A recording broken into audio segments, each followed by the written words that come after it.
when I was a little kid, I remember my dad. He actually checked me out of school, which is very rare. My dad was like, "Hey, we're came and picked me up." He's like, "Hey, we're gonna go see grandma. We're gonna go see how she's doing and stuff." And I got all excited. I was like, "Oh yeah, cool. We get to go see grandma." Not only that, get to get out of school early. As time goes on, we're making our way up to Washington to go see her. I thought we were gonna be pulling up to like her apartment and whatnot, but turned out we were actually going to the hospital, which was just didn't make sense to me. As time goes on, like we finally went inside. We were able to get inside the room that she was in. And, for my grandma, she always put her hand out towards me to, like, give me your hand, let me hold it. Kind of like that. And like she pulls out her hand and I give her my hand and she holds it. And that was the first thing that she did to me when I got there. And she told me how much she loved me and how happy she was to see me and stuff. And I remember my other siblings and my dad were all there. They were talking with her. And then eventually got really quiet, And it was really weird for me I don't know what was going on. It just got quiet. And then my siblings, they told me go outside the room and just wait out there. And I didn't know what was going on. So I was just out there sitting. And then my dad came out and my other siblings came out. And they were like, we're going to go back home now. So we go back home. I didn't really get to say bye to her. They get in the car, let's go. So we go home. As time, next day or so goes by, my dad was like, "Hey, get some clothes and we're going to go back up to Washington to go see your grandma again." And I was really excited for that too. We go up there. It was actually a funeral home that we went to, but at the time I thought it was like a church or I don't know what it was. It just didn't feel right to me. I was like, "Oh, I think this is weird. Why are we here?" And I remember going inside the funeral home and I saw my mom in the distance. My mom was talking with somebody and I ran towards her. She hugged me. She kind of bent over towards me. She's like, "You want to go see grandma now?" I was like, "Yeah, I want to go see her. Where she's at. Where is she?" And she eventually pulled me into this kind of like sanctuary and I saw this like box, that was up there and there was a bunch of flowers all around it and it was open. And she brought me down to the casket. And that's where I saw my grandma. I was really confused. I didn't know what was going on. I was just looking at my grandma and my mom was like bursting out crying, like she was like bawling crying. And she actually just left me there. She didn't really tell me what was going on. She just left me. And I stayed there really just looking at my grandma. And I was waiting for her to grab my hand. But instead I ended up grabbing hers. And I didn't know what was going on still. And I just let go of her hand and then I just went back to my family. So it was really confusing at the time because, honestly, still to this day, I really don't know what happened. I don't really know how she passed away. That was when I was first introduced to death and it was hard. I been to a lot of funerals because my grandpa and my dad always officiate funerals. And I would go to dance for these funerals or even just help sing with these funerals. Death was something that's been around a lot for me on a personal level. I'm pretty sure there's other people out there that has dealt with a lot of death in their family, lost a lot of loved ones. I think one of the hardest ones that I struggled with the most was when I lost my grandpa. I think it was just hard for me to figure out like how to really let this go because at this time I was about 18 years old. Felt really shocked. I was in disbelief. It was just so hard for me to wrap my head around this loss. Just the weight, the sadness, the depression, the anger that I felt, just of losing my grandpa. And I kept asking myself, like, how do I go on from this? I even asked God, like, how can I keep following you when I keep losing a lot of loved ones in my life? Like, I keep asking God, like, why? Like, why are you doing this? it hurts. Like, how do I deal with this? How do I like heal from this? You know what I mean? And maybe some of you are in these certain types of stages of grief. You know, like the one like I just shared, the shock and disbelief. You also have denial. You also have guilt, anger, depression, but there's also acceptance and hope. For me, you know, I just recently lost my grandma. Her name's Darlene. It was crazy because, you know, God was like really trying to get me to slow down because, you know, I am a senior here at IBC. I'm like constantly doing something. I'm also a chaplain, meetings, and just, you know, this podcast that we're doing as well. There's just so many things that I was able to keep my mind off my grandma Darlene and focusing on that. Not that I was really trying to avoid it. I just didn't want to feel weak. I didn't want to feel sad. But then God really led me to Galatians 6:2 about carrying each other's burdens. And I have a huge heart for that. I have a huge heart for walking alongside people, encouraging people, praying for one another as well. But I really had a hard time allowing my brothers and sisters around me to carry this burden. And it was just really crazy because, you know, that same night, that's when, you know, the men's dorm, gave me some flowers and a card. That's when I was finally able to, like, cry and release these emotions because I kept kind of stuffing them in. It was hard for me to get out of that. But as soon as I was able to express my emotions and express how I feel and actually cry and let these emotions out, I felt a lot of like weight lifted off my shoulders. That's just the grief that's just the weight of grief. And that's a way of grieving, is to allow yourself to release these emotions, if that makes sense. I know it was weird to start out with a story, but I also have my brother Mikal here. And I was going to have, Mikal, you can, whatever's on your heart, you can share about what your experiences on grief. Yeah, just thanks for sharing that, Will. My experience with grief didn't really start until later in life, but my experience with death started early on. Because I was raised on more my mother's side. I remember kind of like the same situation. I grew up with really like absent, alcoholic, abusive parents, and I would always go over to my grandma's and grandpa's house right next door, and I would spend time there, having breakfast, and I really enjoyed making cookies with my grandma and just playing card games with her and stuff. And I guess at such a young age, I really did not know how old she was and the health problems that come with being, an elderly. I just remember going to school and just having a great day. And I remember coming home and going to go next door to go visit her, and there was blood all over the ramps because she was in a wheelchair, so they had to build a ramp. And I remember just seeing blood on the ramp, and I'm like, there's a lot, and I'm like, what the heck? What happened? And I remember I was knocking on the door, no one would answer. And so I was like, all right. So then later on that night, I went back and there was nobody still. And then the next day I went to school and I came back, and that's when, I could tell something was up.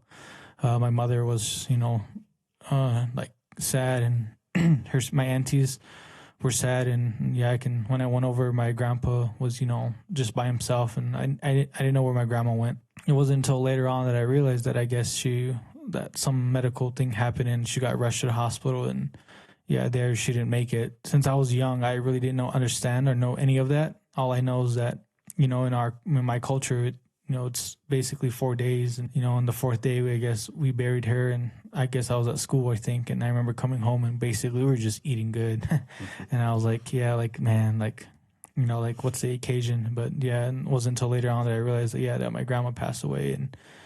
And I didn't really know what to think of it. I was young, 6'5".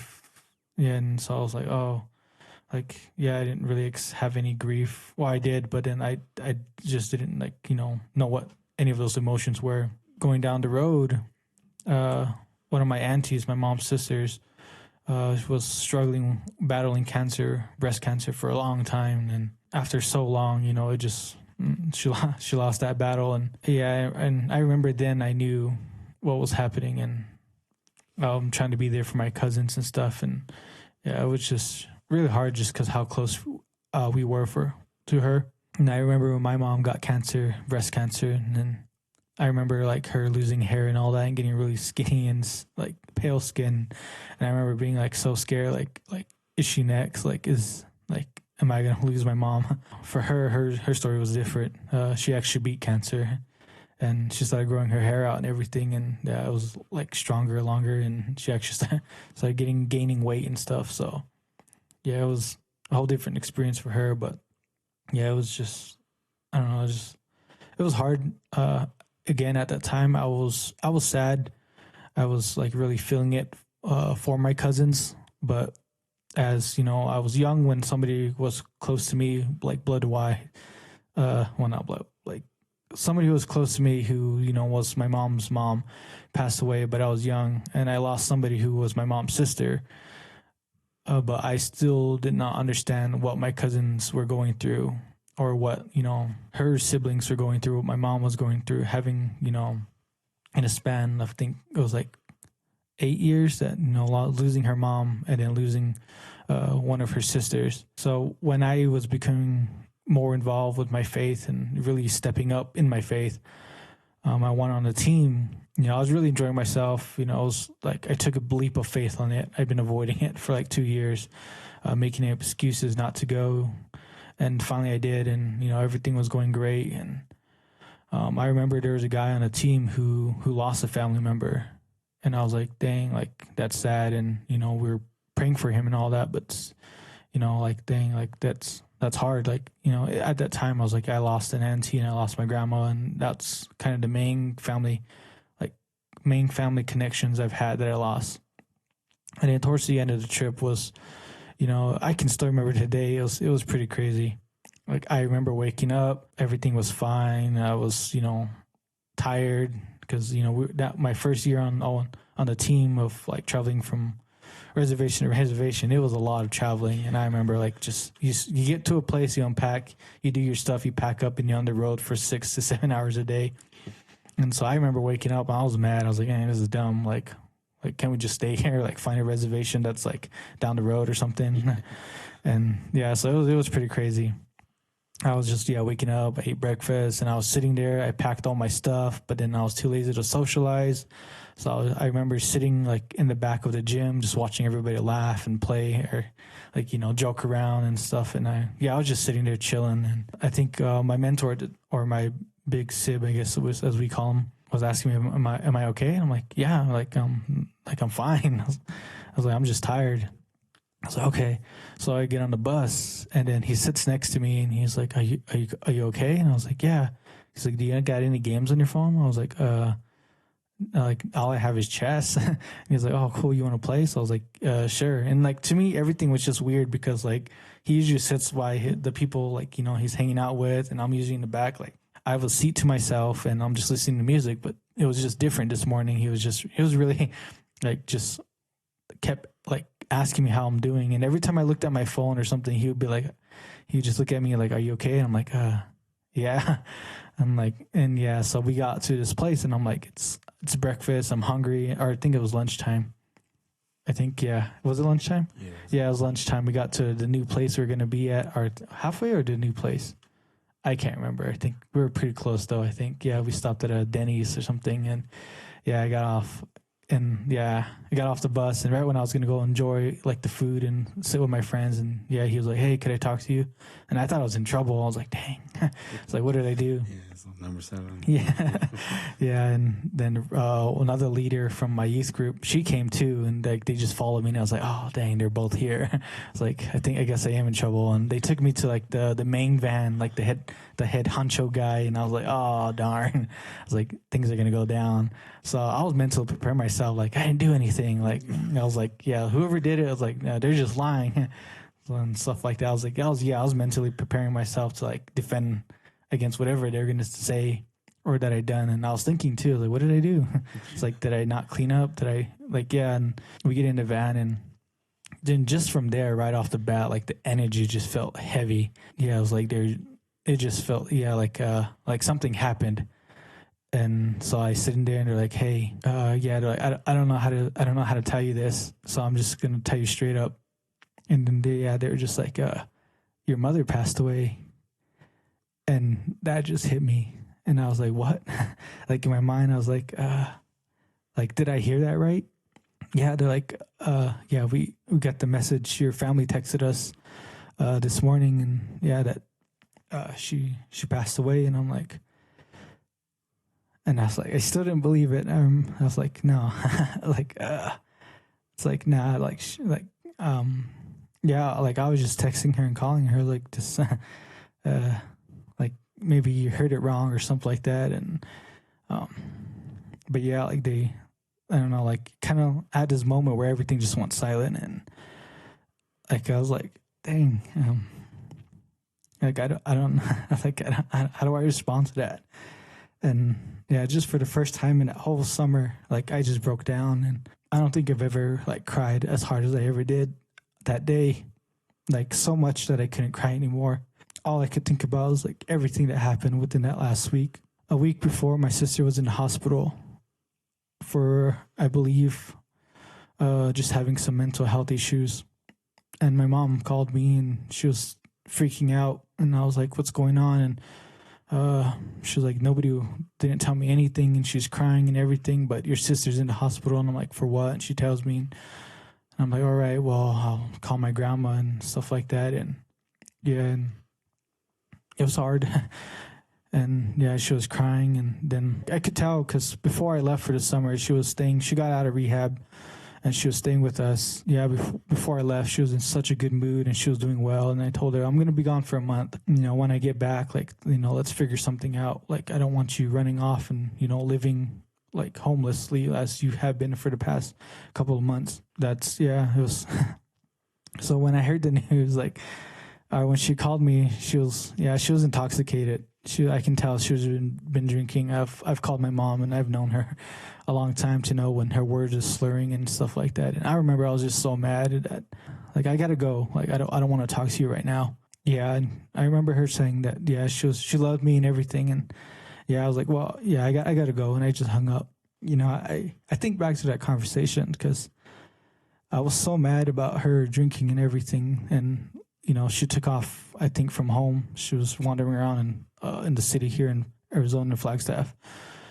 And I was so mad that, I just blocked out her trying to tell me that she loved me. And so when I heard the news that she passed, all I could think about was that conversation. And I was like, dang, that guy, I should have told her. And that was one of the hardest things for me to, like, forgive myself on. And I guess that moment I kind of understood now more clearly how, like, people who've experienced, like, losing someone so close to them and, like, grief for the first time was an emotion that I've never experienced so so strongly up until that point. And even so, just when I got home, it was hard. I was about 2,000 miles away from home, and there's nothing I could do. And I was given the option to go home, and I so badly wanted to. The community I was around was really a place that I felt I needed to be. I had no one to lean on when I went back home. Seemed like I was a stronghold of my family. I experienced a lot of emotion on my first year on the Summer of Hope.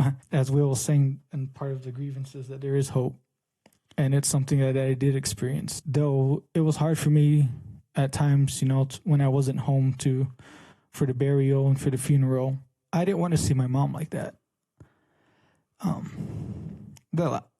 The last images I have of her are, at a dinner table laughing. And after being to a couple of funerals for family members, I knew that I didn't want to see my mom like that. So on a couple of minutes before I need to fly out back to Hopi, I changed my mind and I said, no, I want to go back to the team. I want to be in an environment where, like, I know that people will pray for me and love me. And I think I just needed to lean on somebody like that. And the people on the team is a place where I needed to be, and not somewhere where I felt like I was going to have no one to lean on. And yeah, so now, a couple years later, it's been 6 years since my mom passed, and I'm still grieving. My tribe tells me that after 4 years, you're supposed to stop. Since I'm not following that tradition anymore, but I still grieve. I still think about things, her and stuff like that. And even though it hasn't been that long, it's hard for me to sometimes say that I am starting to forget the voice of my mom, what she sounded like, but I still remember her and what she's done, and the things she tried to accomplish in life. And I am proud of her, and I know that she loves me, and I know that that she knows that I loved her. And that's kind of my experience with grief, and my continued experience with grief. And yeah, thank you for that, and for listening. Yeah, I remember that day where I think I remember correctly. I think we're at Burger King or something. And, yeah, it was a restaurant. Yeah, and we're on our way out and about to start loading back up on the bus. And I remember seeing you. You were pretty broken, and I was like, man, it's like my heart really broke for you that day. And I was like, man, I was like, can't imagine.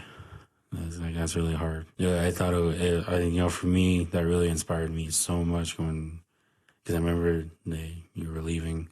All of a sudden, you came back. And I was like, oh, he's still here. And the fact that you chose to stay, and man, that showed a lot of faith for you to, just to rely on God's strength. Like, yeah, I want to be here, and knowing that home wouldn't be the best place for you right then and there. So you knew that you were in a safe place, and especially with OEW, the love and the relational aspect was always there, the community, and so that was really cool, man. So yeah, grieving I feel like you really can't get over it. You know what I mean? I think one thing that I always think about and remind myself is that you really can't go through grief. The only thing you can do is grow through grief.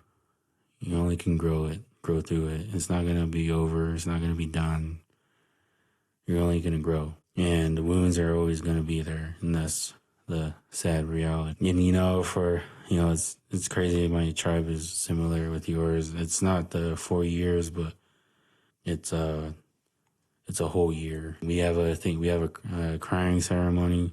And what they do is they get the belongings of the person that passed away, and they kind of just show it off to everyone. And they say, this is the last time you're going to see this. No more. This is the last time. It's a way for you to cry right there and there. For me, if anyone from my tribe is listening to this, I am not bashing that. I'm not trying to come off of you the wrong way, basically, what I'm trying to say.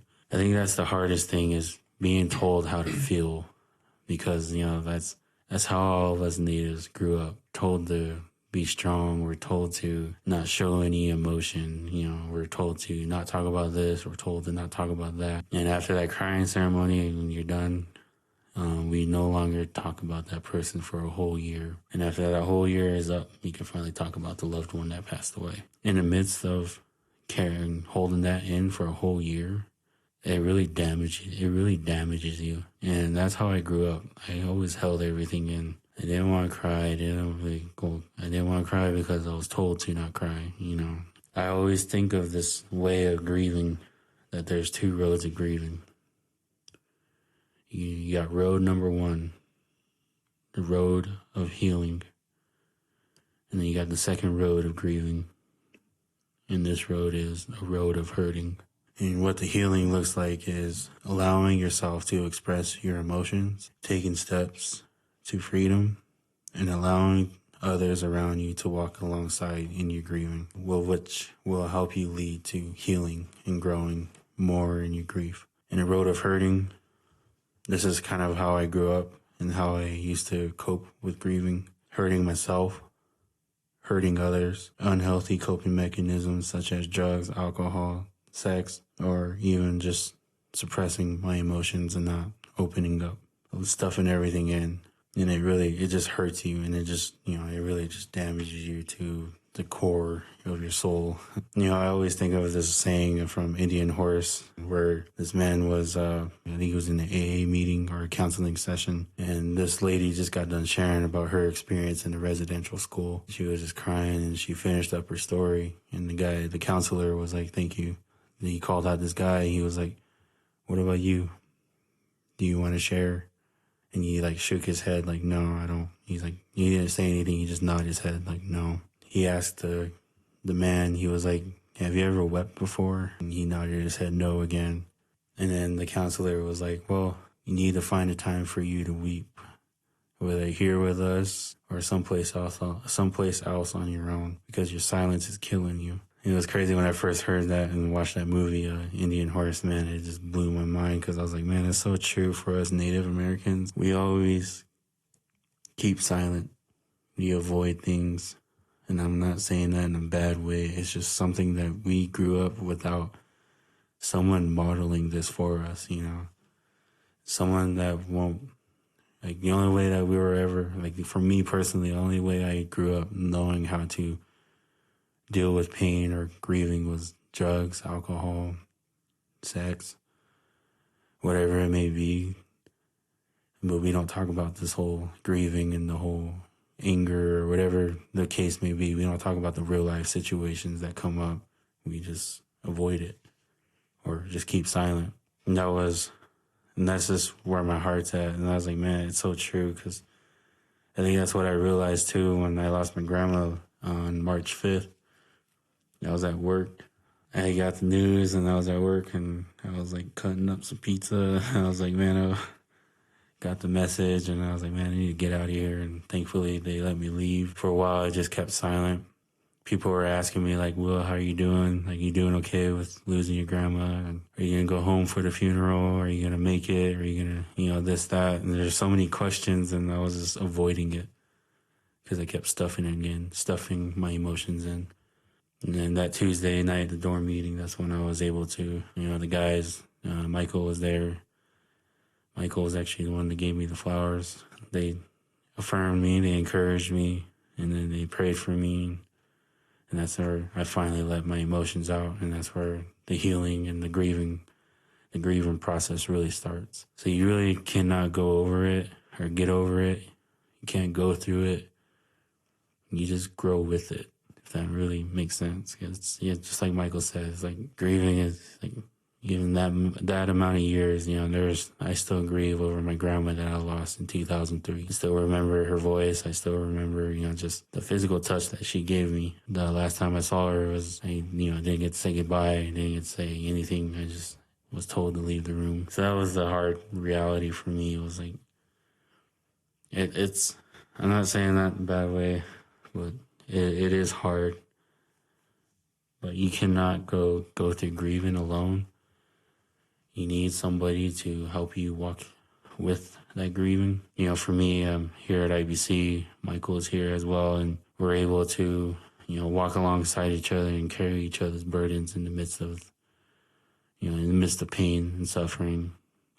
We still walk with each other. We still walk, uplift and encourage one another in a time of suffering. But a verse that I meditate on when I'm grieving, feeling sad, upset. I think one thing I also want to remind you guys too is that it's okay to ask God questions. It's okay to ask God, what the heck are you doing?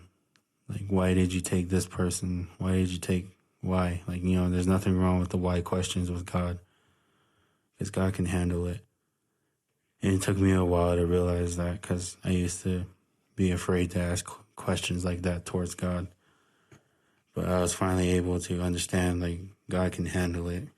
God's not going to be like, oh man, how dare you question me? Or he knows your heart, and he knows how you feel. So the verse I'll be reading from is Psalm 34, 15 through 18. And this is what it says. The eyes of the Lord are on the righteous, and his ears are attentive to their cry. But the face of the Lord is against those who do evil, to blot out their name from the earth. The righteous cry out, and the Lord hears them. He delivers them from all their troubles. The Lord is close to the brokenhearted and saves those who are crushed in spirit. The verse that I want to pinpoint on is verse 18, Psalm 34:18, that the Lord is close to the brokenhearted and saves those who are crushed in spirit. If you're feeling really broken, like your heart is broke, feeling a weight of grief, God is close. God is close and he's near. For those that are feeling down, spirit is crushed, not feeling anything, not feeling up for anything, I want you to know that God is near you and near to your crushed spirit. One thing you got to remember is that you're not alone.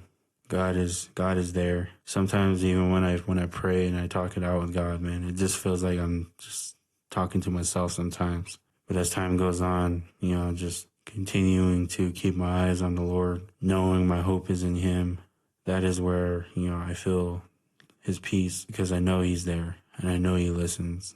For me and Mikal, we rely on God, because we can't really rely on ourselves, because we're only human, and God is the one that can help us walk through this dark valley. He's the one that can help us heal and to help us walk in freedom. So grieving is not easy. And those that are grieving right now, I highly encourage you to find someone to talk to. I don't want to step on toes with the whole traditional thing, because, I totally get it. I totally do. Stuffing your emotions in, avoiding the grieving, avoiding those emotions, it can really damage you so much. Brings you down into a hole, and it's hard to get out of that hole. So I encourage you, if you're grieving, find someone to talk to. And not only that, don't be afraid to ask God why. There's nothing wrong with it. That's something that I need to do with myself, honestly, because I'm really fresh with this right now because of the loss of my grandma. With that being said, I'm just gonna close out in prayer and pray for whoever's listening right now. I'm just gonna pray for you and uplift you, and that God will give you your comfort. So let me pray. God, I want to come before you. I ask you, God, to comfort those that need your comfort right now. God, there is times where I just question the things that you do. There's just times where I just want to quit. There's just times I just want to give up. There are just times where I'm just down to my lowest point. And there's just times where I just feel stuck. So God, I ask that you help me, and maybe someone out there right now that is listening to this feel the same way, that you would help us get out of this, help us to grow with this, help us to find ways to walk in freedom, Lord.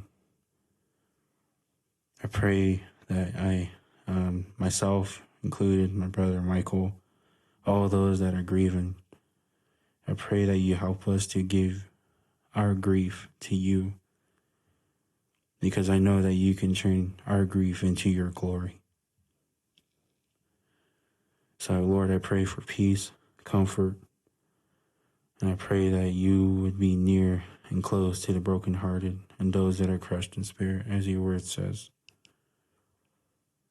And I just thank you for this opportunity to get to talk about this with our podcast. And I just pray that it encourages somebody.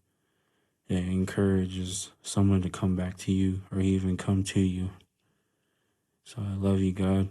I give this all up to you. All the honor, praise, glory goes to you, God. I love you. Pray this all in Jesus' name. Amen. Love you guys. Peace out. Later, y'all.